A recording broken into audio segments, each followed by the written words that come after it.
बिस्मिल्लाहिर्रहमानिर्रहीम, अस्सलाम वालेकुम। मैं शाहिद सकलैन हूँ। आप मुझे मेरे यूट्यूब चैनल फेसबुक पेज पे देख रहे हैं। आज 26 अप्रैल है, संडे इतवार का दिन है। बात करेंगे ओवरसीज़ पाकिस्तानीज़ के हवाले से और उन पाकिस्तानियों के हवाले से स्पेशली जो बरतानिया में रह रहे हैं। वो लोग जो बरतानिया में इमिग्रेशन का वेट कर रहे हैं और उन्होंने जो है ये सोचा हुआ है कि उनके 5 साल कंप्लीट होने वाले हैं और वो वेट कर रहे हैं कि बस अब थोड़े दिन रह गए, उम्मीद है इंशाअल्लाह हमें जो है वो कोई ना कोई हमारा तरीका बन जाएगा, हमें जो है वो जो एक प्रोसेस है वो हमारा शुरू हो जाएगा। लोग उम्मीद लेके बैठे होते हैं, लेकिन उनके लिए जो है वो कोई अच्छी खबर नहीं है। पिछले दिनों मैंने आपको एक वीडियो के ज़रिए बताया था कि बहुत सारे लोग बरतानिया छोड़ के दूसरे ममालिक का रुख कर रहे हैं और उसके बाकायदा एक फ़िगर मैंने आपको बताया था गालिबन के पिछले 1 साल में इतने लाख लोग जो है वो बरतानिया, और वो लोग जिनके पास ब्रिटिश पासपोर्ट थे, बहुत सारी तादाद उनमें उन लोगों की भी थी। लेकिन अब ये जो चीज़ सामने आई है, जो बरतानवी हुकूमत ने कुछ इदारों को नोटिस जारी किए हैं, तो अब ये नज़र आ रहा है कि इस हुकूमत ने, जो कियर स्टारमर की हुकूमत है, इन्होंने पिछले साल, आपको याद होगा, शबाना महमूद साहिबा को जो लाने का एक असल मकसद था वो यही था कि जो इमिग्रेंट्स के ख़िलाफ़ कार्रवाइयाँ हैं वो शदीद और सख्त कर दी जाएंगी।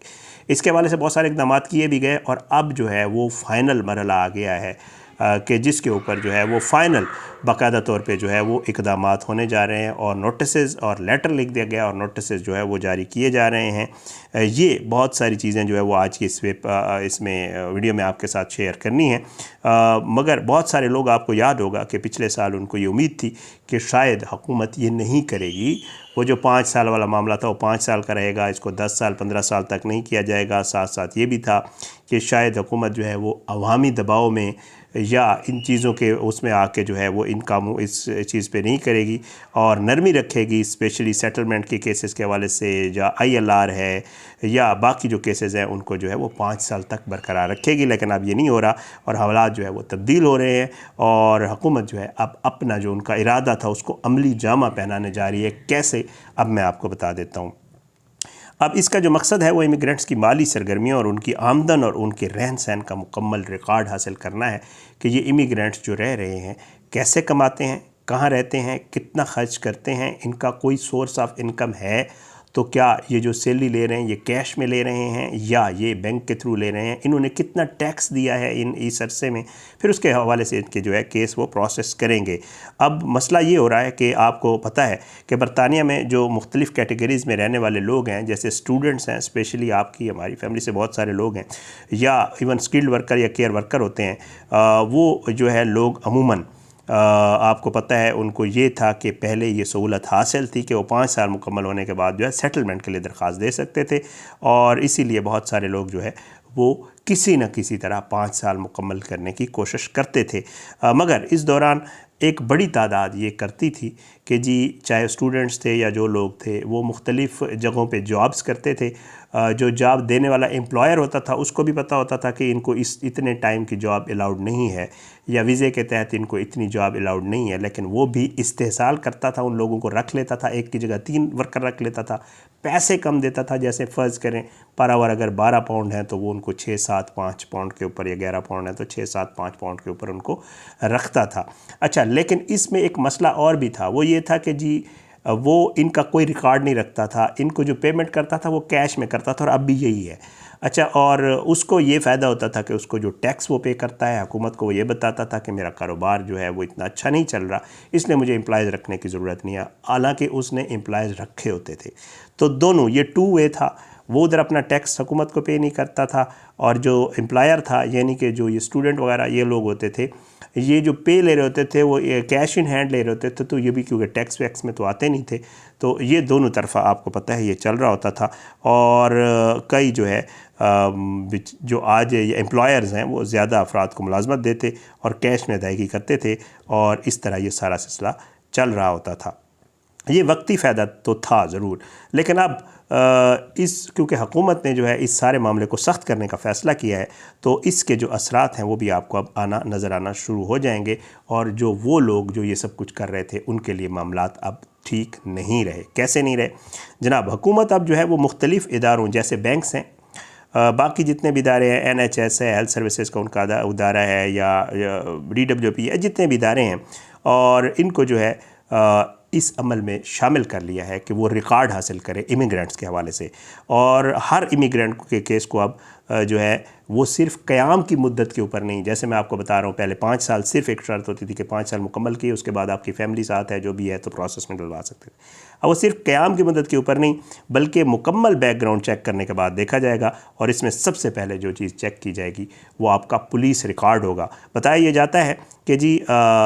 ये इसलिए चेक किया जाएगा कि कहीं मुतलका शख्स जो है वो क्रिमिनल बैकग्राउंड का तो नहीं है, और उसके बाद दूसरा नंबर आएगा, मतलब पुलिस के वाले से देखा जाएगा लड़ाई मार कुटाई तो नहीं की, कहीं इसके ऊपर कोई पर्चा तो नहीं है, इसने कोई वायलेशन तो नहीं की, इस तरह के मामला चेक किए जाएंगे पुलिस से। दूसरा मामला जो है वो आपकी माली जांच पड़ताल है, और इसमें यह देखा जाएगा कि इस शख्स ने बरतानिया में रहते हुए कितनी आमदन हासिल की और इस पर कितना टैक्स दिया, और इसकी ज़िंदगी गुजारने के जो अखराजात थे वो ये किस तरह पूरा करता रहा। अब ये केसेस जो है इस पैमाने के ऊपर,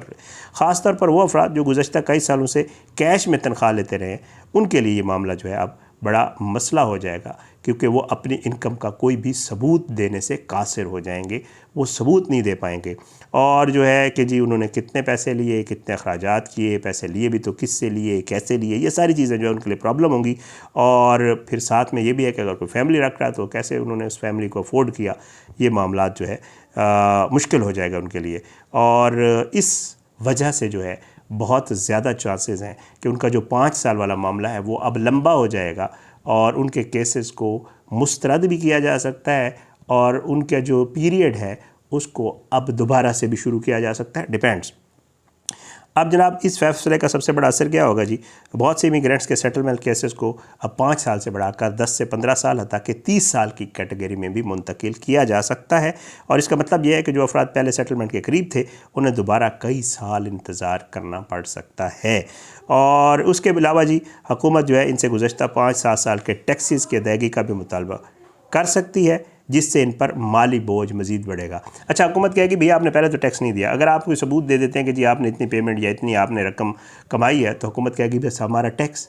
फिर आप ये करें कि अगर आप अपना केस जाता है सेटलमेंट की तरफ, अगर आप अपना केस डालना चाहते हैं तो पहले वो सारे टैक्सेस हमें दे दें। अब इतनी बड़ी अमाउंट में टैक्स देना एक ऐसे आदमी के लिए जो इमिग्रेंट्स की सूरत में वहाँ पर रह रहा है, मुश्किल ही होगा, ज़ाहिर बात है। बहरहाल जी बरतानवी हुकूमत जो है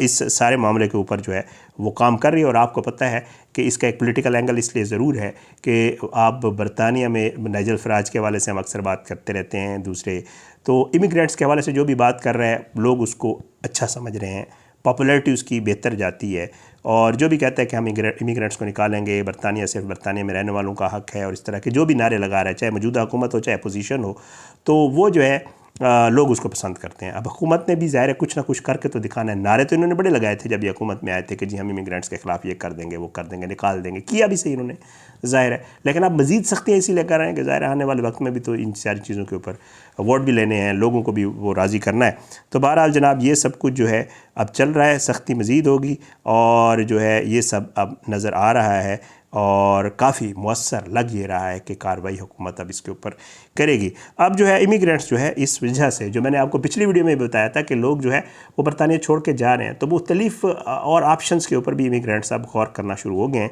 और उनमें दूसरे ममालिक स्पेशली जो है कनाडा, अमेरिका, ऑस्ट्रेलिया और न्यूजीलैंड जैसे ममालिक का जो है वो लोग रुख अख्तियार कर रहे हैं, और उनके लिए बेहतर ऑप्शन भी यही है, उसके अलावा उनके पास कोई ऑप्शन नहीं है। बजाय इसके कि आप 5 साल 4.5 साल गुजार चुके हैं और फिर आपको पता है कि ये केस मेरा पता नहीं प्रोसेस किस में जाएगा और कितने साल मज़ीद लग जाएंगे, तो लोग ये कर रहे हैं कि बरतानिया छोड़ के फिर किसी ऐसे मुल्क जा रहे हैं जहाँ पे ये वाले मसाइल नहीं है, ये वाले प्रॉब्लम्स नहीं हैं। और उन्हें बताया यह जाता है कि जी इसमें स्पेन जो है वो सबसे ज़्यादा लोग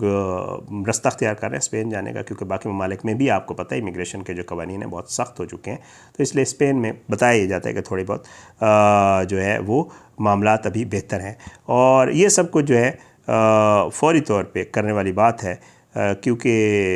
अगर आपने अपने आप को वहीं रखना है, यूके में रखना है, और अपने केसेस को मजबूत बनाना है जो आपके सेटलमेंट के केसेस हैं, तो फिर जो है आपको बहुत सारे इक़दामात या तो कर लें, या फिर ये है कि फिर आप जो है इस चीज़ को मद्देनज़र रखें कि अब बाकायदा तौर पे जो है वो हुकूमत इमिग्रेंट्स के ख़िलाफ़ जो है वो एक और डंडा हुकूमत ने उठा लिया है, और बाकायदा इदारों से राब्ता हुकूमत ने कर लिया है, बहुत सारे इदारों से, और अब वो उन इदारों से जो है वो सारी मालूमात लेके तो आपके जो केसेस की आगे वो होगी अपना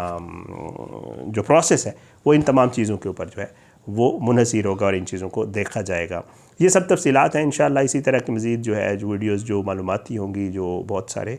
उन मामलात के ऊपर, वैसे मैं वहाँ आपको पता है कि वहाँ पे जितने भी क्राइम्स हो रहे हैं, जो चीज़ें हो रही हैं, उनके हवाले से भी आपको बताता रहता हूँ। और ये जो लेटेस्ट डेवलपमेंट्स होती हैं इनके हवाले से भी जो मेरे पास आती हैं आपके साथ शेयर करता हूँ। अपनी दुआ में याद रखिएगा, इंशाअल्लाह अगली वीडियो में मुलाकात ज़रूर होगी, लेकिन बशर्ते ज़िंदगी। पाकिस्तान जिंदाबाद।